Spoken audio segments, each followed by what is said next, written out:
Salut les copines et les copains. J'ai investi dans un trépied de qualité, je suis très contente. Il est haut, du coup je peux être debout et raconter ma life. Bref, j'espère que vous allez tous et toutes très bien. Aujourd'hui on se retrouve dans une nouvelle vidéo que je suis trop contente de faire. Parce qu'on va parler de livres. J'ai toujours beaucoup lu. Et récemment le BookTok est arrivé dans mes pour toi sur TikTok. En gros le BookTok c'est un côté de TikTok où on parle que de livres. Et je m'y suis intéressée et je me suis mis à lire beaucoup de livres qui tournaient sur le BookTok. Et aujourd'hui je vais vous faire mes 5 livres / sagas préférés de tout le BookTok. Après j'en ai pas lu beaucoup, je vous avoue. Aussi je vais vite fait vous parler de 2 livres que je vais lire. Si jamais vous voulez une version mes livres mais pas du BookTok qui sont mes livres préférés, je sais pas si c'est très clair, n'hésitez pas à me le dire, genre vraiment ça me ferait trop plaisir de faire cette vidéo. Et on commence de suite, voilà c'est parti. Premièrement, c'est 2 livres. Je crois que c'est les livres dont j'ai le plus entendu parler sur le BookTok. C'est Jamais plus et À tout jamais de Cullen Hoover. Je vous mets le résumé du premier tome ici. Mais pour faire court, c'est l'histoire de Lily Bloom qui rêve d'être fleuriste. Genre, c'est son big dream, tu vois. Un soir, elle rencontre un neurochirurgien et c'est l'homme parfait. Genre vraiment, c'est le gars que des green flags. Enfin, il est parfait, tu vois. Sauf que bah, c'est pas si parfait que ça, du coup. Il y a des petits problèmes qui s'immiscent.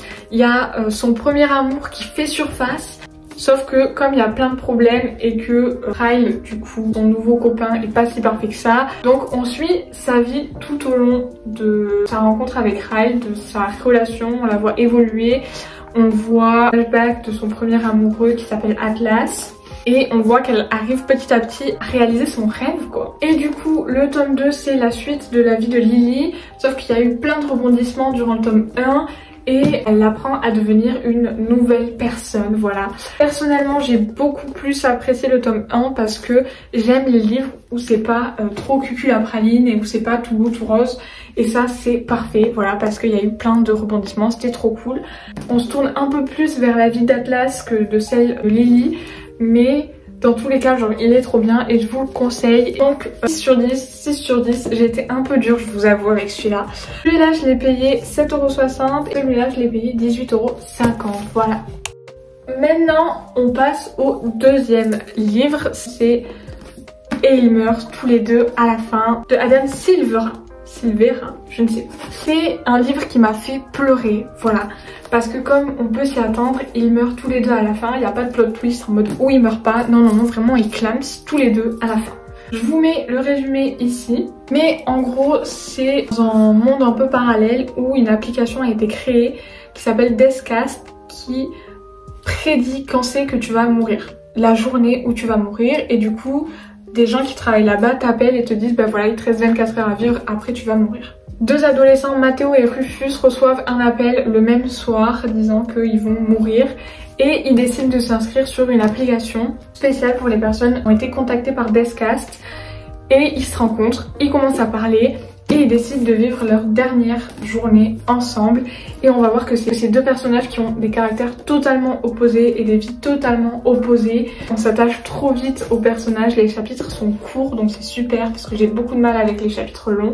T'es à fond dedans. Je vais essayer de vous mettre les comptes Instagram là, mais du coup les personnages ont même des comptes Instagram, donc Rufus en a un que tu peux suivre au fur et à mesure de ta lecture et c'est vraiment trop bien. 10 sur 10, je vous le conseille. Et je l'ai payé 17,90 €. Là, on passe à une trilogie qui a beaucoup fait parler sur TikTok. Le Prince Cruel.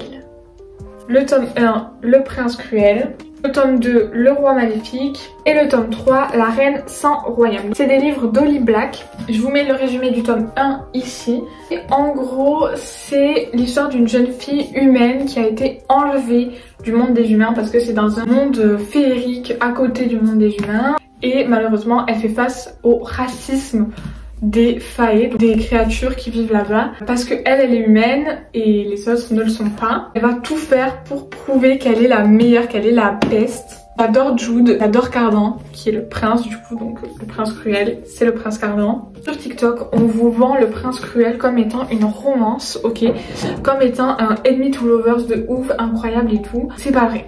Il y a de la romance, mais il y en a un tout petit peu. N'attendez pas à voir que de la romance, c'est faux, il n'y aura pas que de la romance, il y aura genre 10% de romance, 90% d'action. Les chapitres sont très courts aussi, que ce soit dans le 1, dans le 2 ou dans le 3. Je vous le conseille énormément, ça se lit vite et c'est le premier livre que j'ai lu du BookTok. Je regrette pas du tout d'avoir commencé par ce livre-là. Je pense que les trois m'ont coûté 18,90 €. Le tome 1 est un 10 sur 10. Le tome 2, Le Roi Maléfique, 10 sur 10. Le dernier, Reine sans royaume, 10 sur 10. J'ai vu aussi que Holly Black avait écrit des histoires du prince Cardan ou un truc comme ça. En gros, c'est des contes que le prince Cardan se racontait, ou je sais plus trop en fait. Je vous mets le livre là si je le retrouve.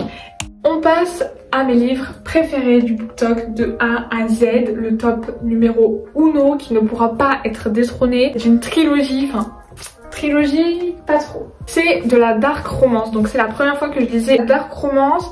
Faut faire très attention aux trigger warnings, faut faire attention aux âges, parce que la dark romance ne convient pas aux enfants de 12, 14. Je dirais qu'il faut attendre d'être un peu plus grand et captive. Voilà, dès le tome 1, le tome 2 et le tome 1. Et c'est écrit par Sarah Rivens. Pour l'instant, c'est juste mes livres préférés. Je vous mets le résumé de Captive 1 ici. C'est l'histoire d'un gang. C'est l'histoire d'une jeune fille qui s'appelle Ella, qui se retrouvent dans un gang. Les captives, c'est des femmes qui travaillent pour les gangs, qui ramènent des infos, qui font des missions, etc. etc. Et là se retrouve la captive d'un garçon qui s'appelle Asher Scott, qui est le leader d'un des plus gros gangs du pays et du monde aussi.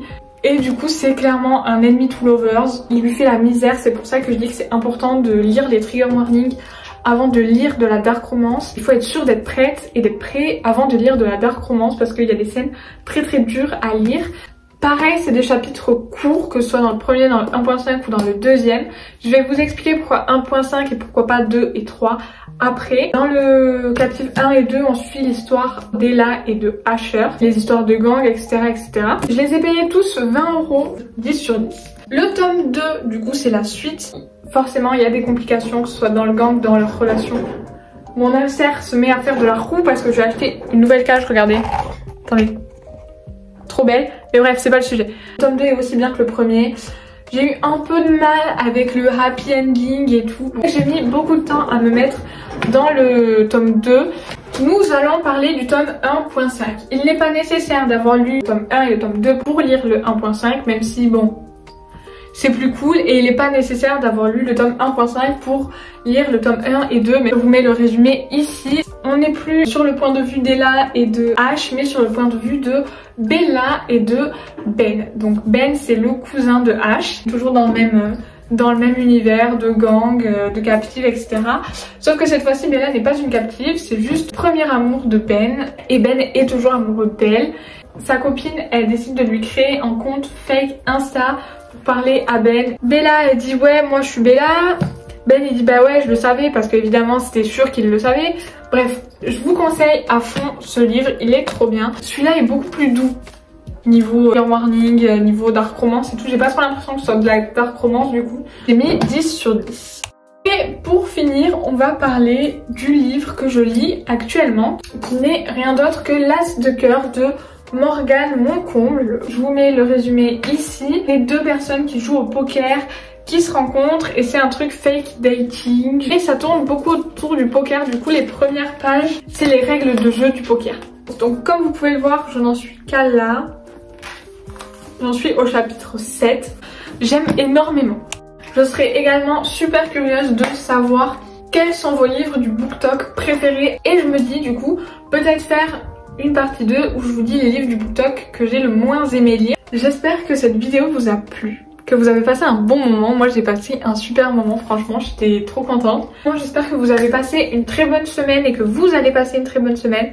Je vous fais de très gros bisous. N'hésitez pas à vous abonner, à liker, à commenter. Si jamais vous voulez parler des livres, n'hésitez pas à venir sur Instagram. Mon Instagram est dans la description. Prenez soin de vous et on se retrouve dimanche prochain.